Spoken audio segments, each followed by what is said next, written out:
नमस्कार दोस्तों, हमारी आज की इस कहानी का नाम है परछाई। पूरे रास्ते घबराहट से मेरी हालत खराब हो रही थी। एक लौती ननद की शादी, वो भी टाइम पे नहीं पहुंच पाई। माँ जी के गुस्से से भी डर रही थी। जैसे ही गाड़ी घर के बाहर रुकी, भागते हुए माँ जी के कमरे में गई। दरवाजे पे पहुंचते ही माँ जी की आवाज कानों में आ गई। जी जी, बहू लेट आई नहीं, बल्कि लेट लाई गई है।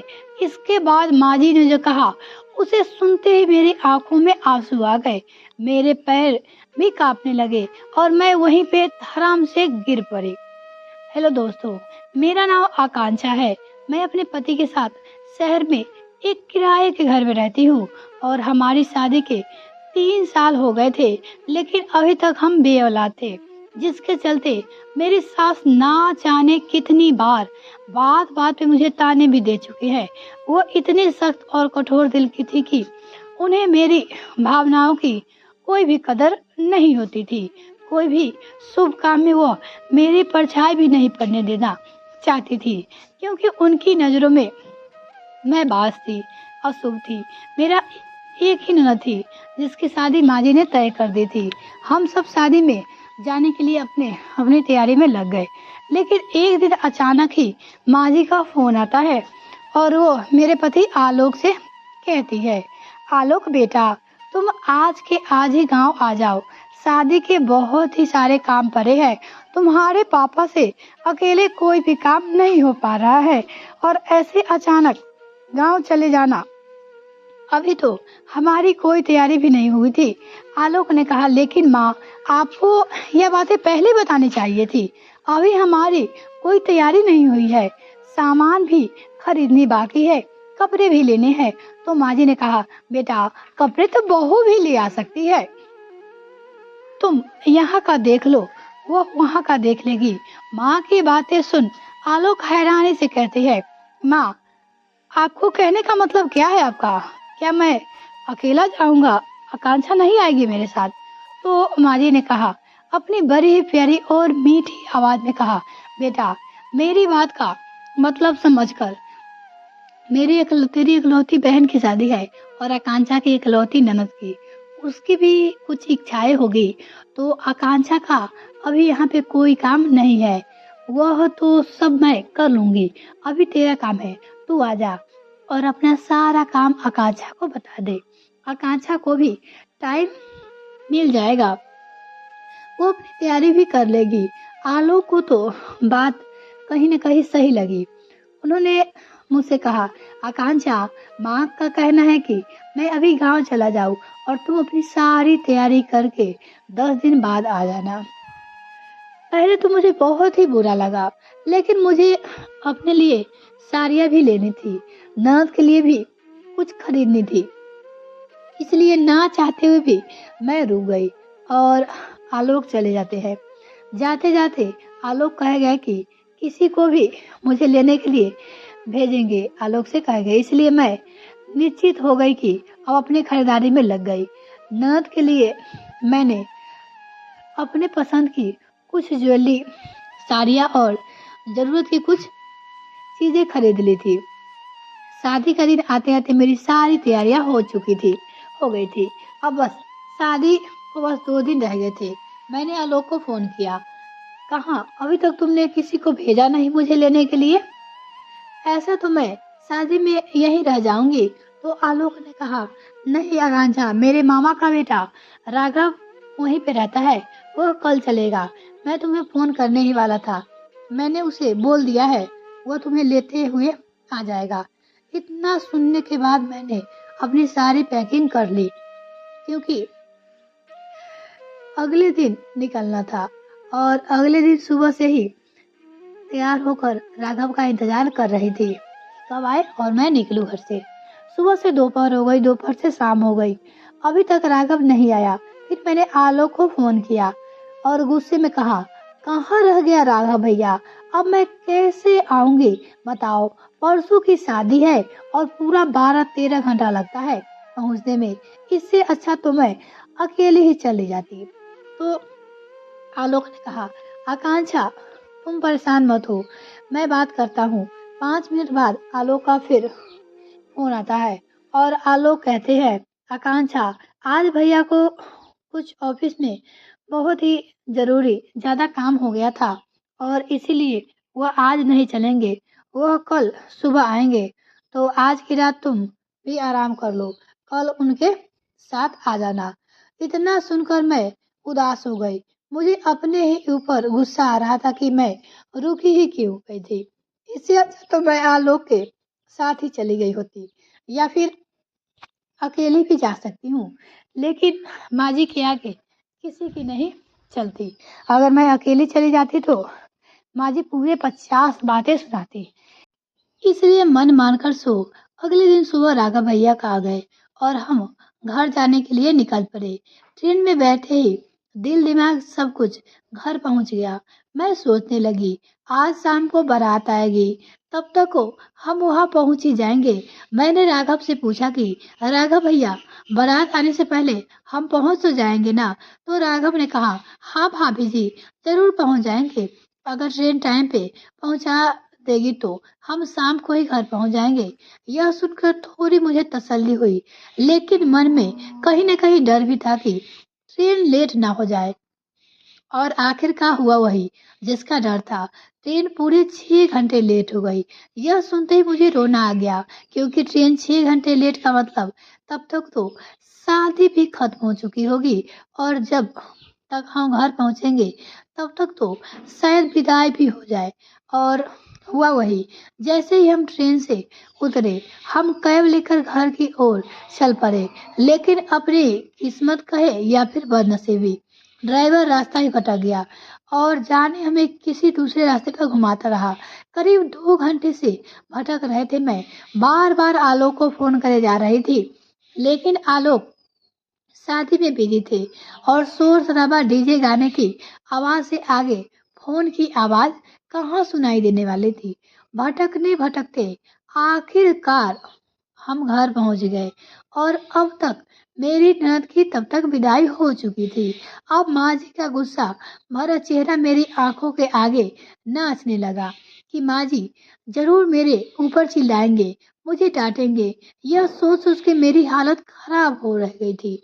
जैसे ही गाड़ी घर के आगे रुकी, आलोक वहीं खड़े थे।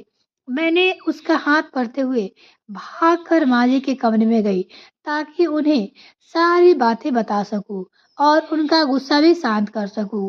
लेकिन जैसे ही दरवाजे पहुंची, मेरे कानों में मौसी जी की आवाज आई। वहीं पे रुक गई। आलोक ने इशारे से कहा क्या हुआ, रुक क्यों गई। मैंने उन्हें चुप रहने का इशारा किया।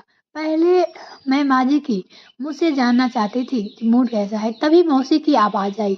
अरे कलावती, यह तो बता, तेरी एक लौती बेटी की शादी थी और शादी में तेरी बहू इतनी देर से आई। जब विदाई हो गई तो माँ जी ने हंसते हुए कहा अरे जीजी, लेट नहीं आई है, लेट लाई गई है। इतना सुनते ही मेरे और आलोक के दोनों के ही कान खड़े हो जाते हैं। हम दोनों एक दूसरे की हैरानी से देखने लगते हैं। तभी माँ जी ने आगे से कहा जीजी, आपको तो पता है वो एक बच्चा तो पैदा कर नहीं सकती, तो ऐसे अपशगुनी बाज औरत की परछाई मैं अपनी बेटी की जिंदगी पे कैसे पड़ने देती। अगर उसकी परछाई भी मेरी बेटी पे पड़ जाती तो पता नहीं मेरी बेटी के ऊपर, उसकी आने वाले नई जिंदगी के ऊपर क्या क्या असर पड़ता।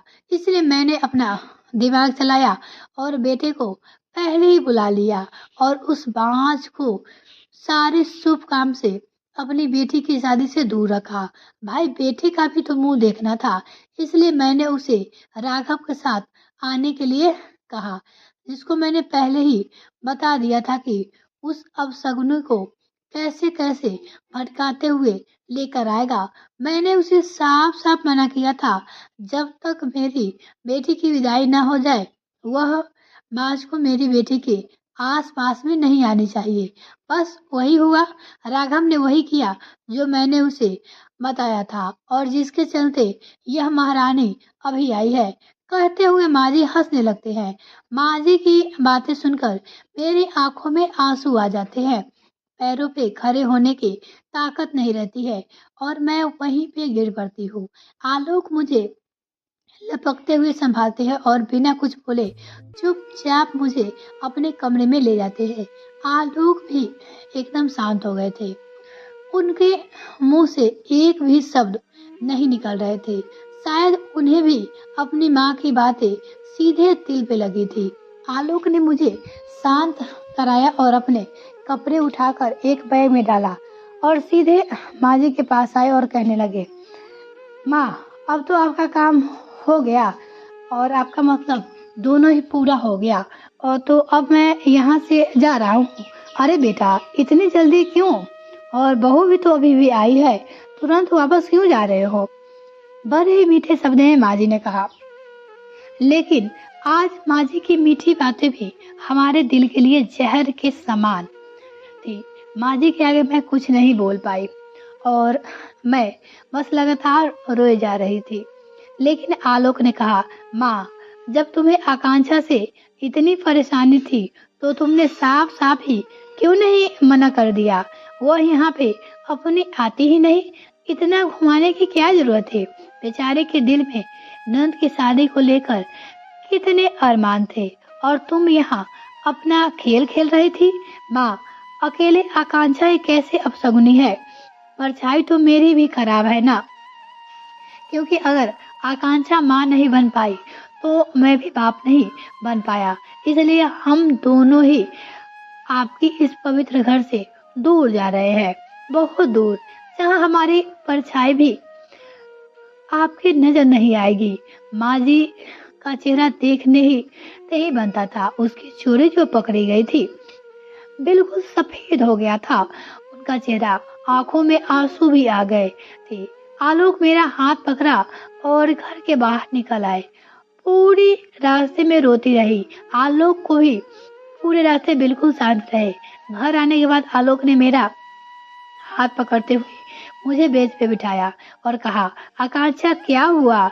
अगर हम माँ बाप नहीं बन पाए इसका मतलब यह तो नहीं है कि हमें बच्चे का सुख नहीं मिलेगा, हमें हमारे बुढ़ापे का सहारा नहीं मिलेगा।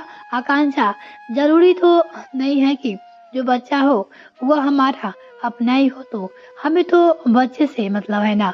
तो क्या हम एक बच्चे को गोद ले ले, एक छोटा सा नन्हा सा बच्चा जो हमें माँ बाप का कहकर बुलाएगा, जो हमारे जीवन में खुशियाँ लाएगा, जो हमारे इस समाज के तानों से बचाएगा, जिसके चलते हम भी सभी शुभ काम में जा सकते हैं। कहते कहते आलोक की आंखों में आंसू आ गए जाते हैं। आलोक की ओर देखा, उसकी आंखों में मुझे भी ज्यादा बच्चे के लिए तरफ दिखी। मैं भी आलोक को मना करने करके उनके दिल को और नहीं दुखाना चाहते थे, इसलिए मैंने आलोक को बच्चे के लिए हाँ कर दिया। और कुछ दिनों बाद हमने एक छोटा सा प्यारा सा बच्चा गोद ले लिया।